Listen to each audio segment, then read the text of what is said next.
Hi, I'm Ed Oakley, founder of Enlightened Leadership Solutions, and we have been making managers into leaders for 21 years. Now, before we start this third in a series of short videos we're providing free of charge to our clients, as part of our experiment in leadership development, I got to warn you, hey, no comments about the hairdo. I just walked out of getting a haircut, okay? No comments. You're welcome to tell me what you like about it, however. Hey, today's discussion is about performance appraisals or evaluations or reviews. And actually, before I get into it, let me just say I appreciate the feedback you folks are giving us.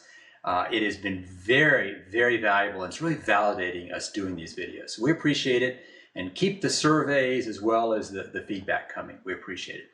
So the discussion today is about performance reviews or evaluations or appraisals, whichever terminology you want to use. And I say discussion because you have been giving us great feedback. So I feel like there's a bit of a conversation going on here.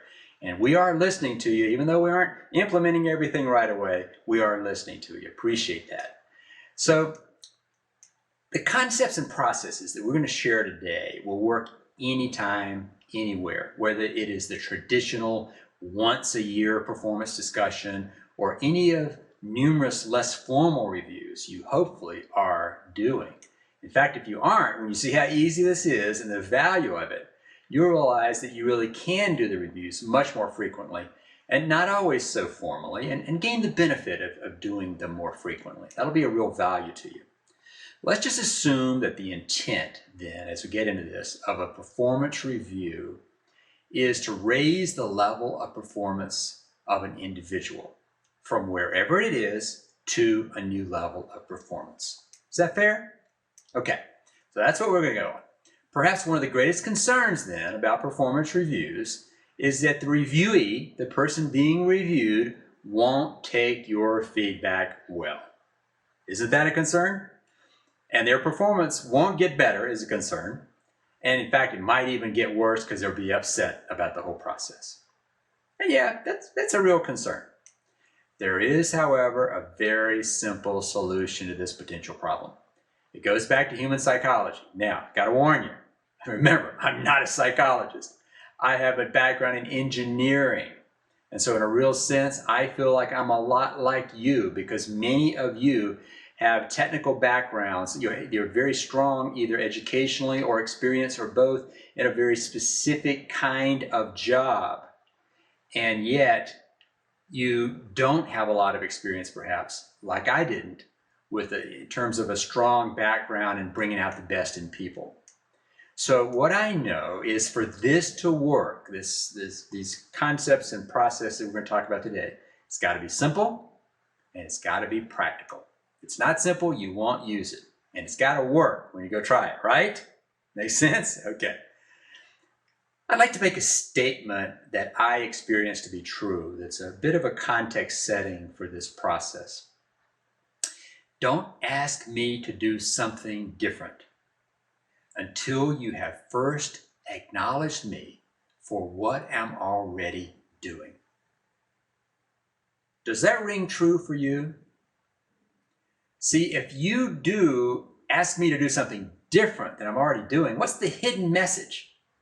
Maybe that I'm doing it wrong now? You think there's a possibility I might have a little bit of defensiveness, and I might have a little bit of resistance to your suggestion or request, and I might go out of my way to explain why I've been doing it the other way, even when I've been teaching this stuff for 20 plus years. That would happen to me. Here's an example. A friend of mine was a store manager for a very large coffee company. He loved his job, and it showed. Zach was happy at work, and so were his associates at the store. The customers loved that store because of the environment Zach and his team created. The environment was the epitome of the experience that worldwide coffee company is trying to create. One day I was in the store and I noticed Zach's attitude had shifted for the worst. He didn't look real happy that day. I pulled him aside and I said, "Hey Zach, what's going on, friend? Are you okay?" He looked at me and wasn't smiling. He says, "I've got a new boss. I can't seem to do anything right.